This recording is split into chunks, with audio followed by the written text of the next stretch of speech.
আর মোমবাতি দরকার হলে নিতে পারো।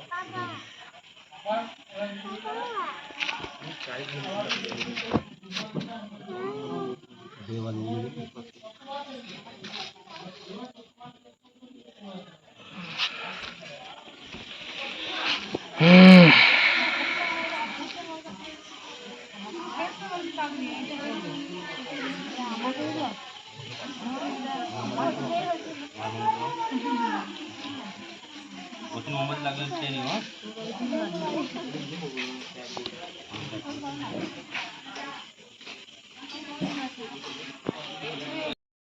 আর্যিকর ঘটনায় তিলোত্তমার মৃত্যুতে আমরা খেতগ্রাম মণ্ডল পাড়ায় মোমবাতি প্রজ্বলনের দ্বারা তীব্র ধিক্কার ও প্রতিবাদ জানাচ্ছি। যদি সঠিক বিচার না পাওয়া যায় তাহলে আগামী দিনেও এ ধরনের আমরা প্রতিবাদ জানিয়ে যাব। আমি শ্রী দেবব্রত সান্তারা খেতগ্রাম মণ্ডল পাড়া থেকে বলছি। নমস্কার।